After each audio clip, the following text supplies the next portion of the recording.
Majority Leader.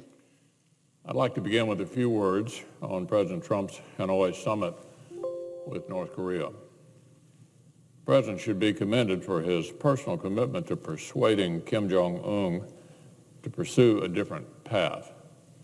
By January 2017, it was clear the prior administration's policy of strategic patience had not worked. In retrospect, it was very strategic to sit patiently while North Korea dramatically expanded its nuclear and missile capabilities. The Trump administration, taking a different path, moved quickly to adopt a policy of maximum pressure, rallying international partners to respond firmly to North Korea provocations. The President also demonstrated a willingness to engage the North Korean leader directly, breathing new life into our diplomacy to solve this seemingly intractable problem. The President's gone the extra mile to demonstrate his sincerity in wanting to resolve this issue. It was smart to bring Kim Jong-un to Singapore and to Vietnam to expose the North Korean delegation to the kind of economic prosperity that could be possible if he were to choose a new path. High-level diplomacy can carry high-level risk, but the President is to be commended for walking away when it became clear insufficient progress had been made on denuclearization. Kim Jong-un now has a long train ride home, and he'll have time to reflect on the future that is still within North Korea's grasp. But the President has demonstrated that such a future must be accompanied by real denuclearization. Every country has a stake in North Korea's denuclearization. I hope that China and other countries with influence over Kim Jong-un will do their part to urge him to return to the negotiating table and seize the opportunity to bring prosperity to the people of North Korea and peace and stability to the Korean Peninsula and to the region. Now, Madam President, on another matter, this week the Senate has made progress in confirming President's nominees. On Tuesday, Eric Miller became the 31st Circuit Court judge confirmed under this administration.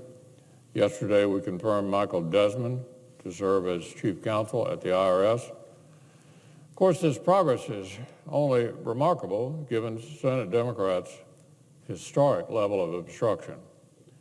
As I noted yesterday, for example, Mr. Desmond's nomination earned near unanimous approval from the Finance Committee in August of last year, but only this week received a vote here on the Senate floor.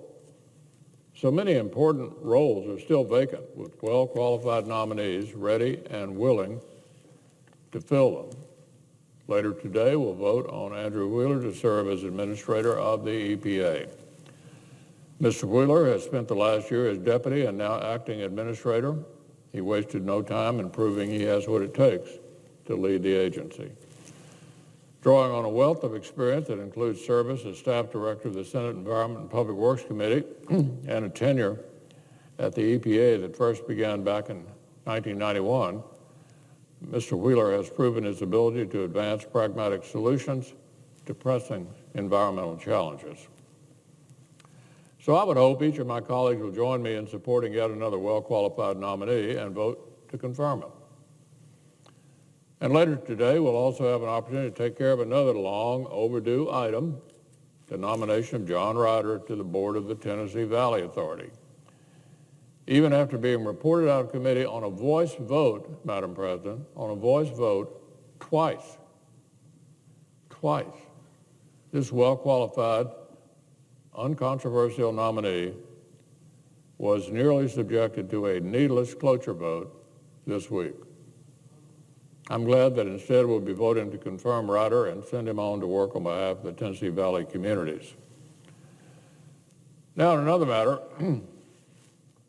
all week I've been spotlighting our Democratic colleagues' hard left turn towards socialism. Their fixation on gaining more government control over more of our lives. With the Democratic Politician Protection Act, Washington Democrats want to control more of what Americans can say about them and how they get elected. With the so-called Green New Deal, Washington Democrats want our government to spend more money than the entire gross domestic product of the entire world on new spending programs to forcibly remodel Americans' homes, take away our cars, dramatically increase energy costs, and disarm our economy while China roars straight ahead. You might think that right there is plenty of left-wing social engineering. You might think that's enough. Oh, but they aren't stopping there, the Democrats. They're coming after America's health care and their private health insurance plans as well. Earlier this week, House Democrats introduced a bill that would take away every private insurance option that American families rely on and force everyone into a single government-run system. Employer-sponsored coverage wouldn't just be discouraged, it would be illegal. Illegal. They call this legislation Medicare for All. It's really more like Medicare for none. It completely explodes the Medicare system as it currently exists, the program that our seniors have paid into for decades and now rely on. Democrats want that gone, wiped out. Remember, by the time Americans turn 65, most have paid tens and tens of thousands of dollars into the current system through Medicare taxes. According to one estimate, Americans with average earnings who reached retirement age back in 2015 will have paid a present value of more than $70,000 into Medicare over the years. American seniors have counted on Medicare. They've planned around it. They've paid into it with every paycheck. But now, House Democrats have decided it's time to change the rules for them in the middle of the game. They want to tear down Medicare until the only thing left is the name, and slap that name on a completely different system that a few House Democrats invented and that Democratic Socialists of America is proud to endorse. The Democratic Socialists of America are proud to endorse that. Then Democrats propose to take that new government system and pile every single American into it. One size fits all. Long waits for treatment, higher costs, and an end to Medicare as we know it. No choice, no options, and no alternatives allowed. More than 170 million Americans currently get health insurance through their employers. Surveys show that a majority are actually pretty happy with their own specific plans. Well, too bad. Too bad. Democrats want those families thrown off those plans. Within 2 years, their proposal would make private health insurance, as Americans know it, illegal across the board. It would be unlawful for employers to offer health benefits to their employees and their families. It's right there in the bill. Be against the law for employers to offer health care to their employees. Here's what it says, Madam President. It shall be unlawful for a private health insurer to sell health insurance coverage or an employer to provide benefits that duplicate the benefits provided under this act by the government. How about that? We all remember Obamacare's famous broken promise. If you like your health care plan, you can keep it. If you like the doctor you have, you can keep your doctor too. That was the pledge before the Democrats' policy was actually implemented. Not long after, the fact checkers named that promise their lie of the year. Well, this time around, my Democratic friends are not even bothering to pretend that families' lives would not be disrupted. A reporter asked one of our Senate colleagues who's running for president, quote, "So, for people out there who like their insurance, they don't get to keep it?" Her response, listen to this, "Let's eliminate all of that." This is one of our colleagues running for president. All the plans that American families like and rely on made illegal by this bill. Not just unaffordable, not just inconvenient, illegal. All to clear space for a new government takeover. So how much is this massive takeover going to cost? Well, under even conservative estimates, this proposal would cost more than $32 trillion over the first 10 years. $32 trillion over the first 10 years. More than the federal government spent on everything over the last 8 years combined.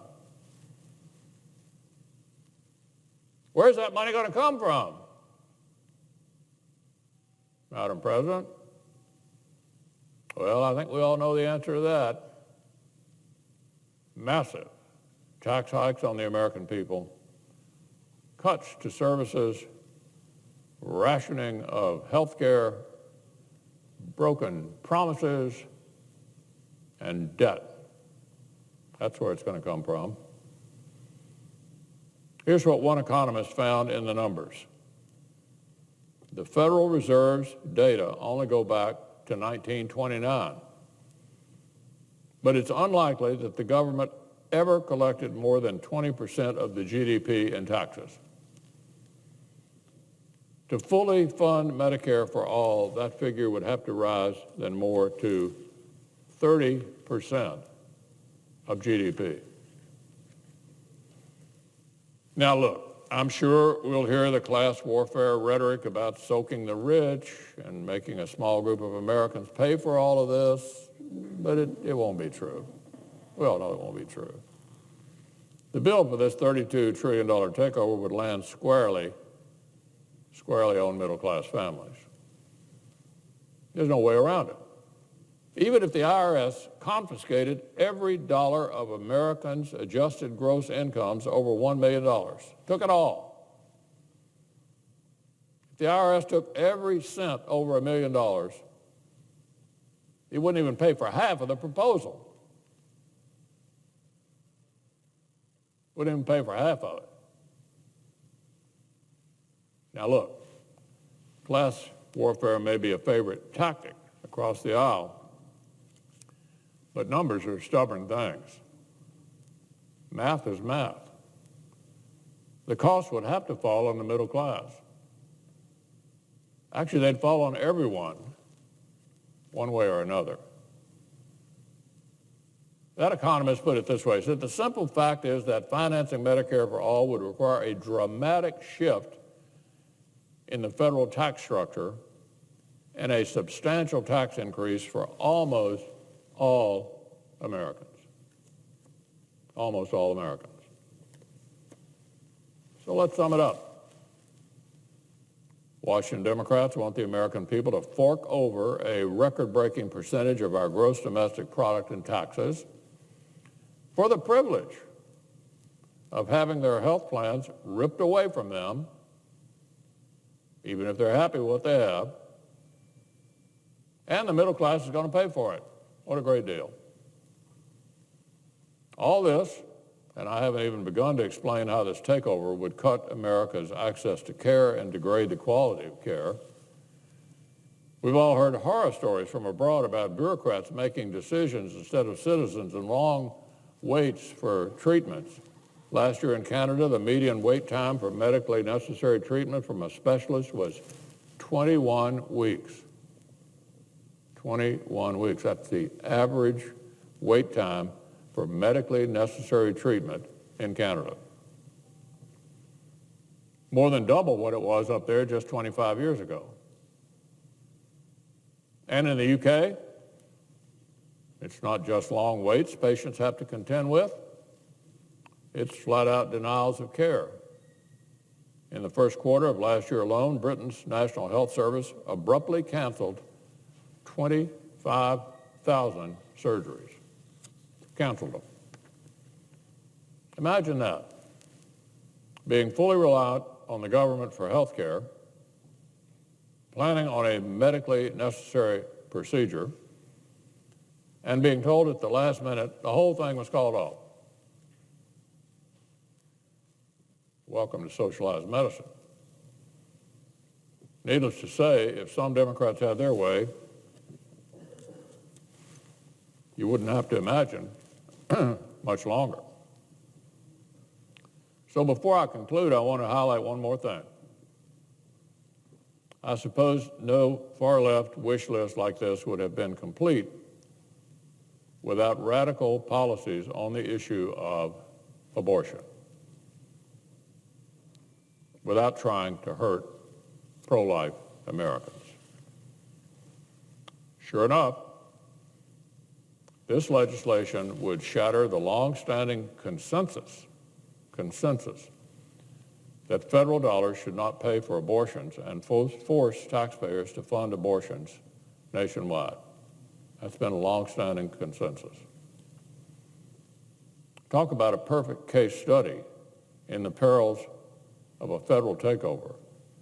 Talk about a perfect example of why Washington Democrats should not get the power to twist American health care to suit their own radical views. $32 trillion. Every family kicked off its insurance plans. No choice, no options for the middle class, just a huge bill. The Democrats are so confident the American people will love their new government plans that they feel the need to make other kinds of insurance illegal.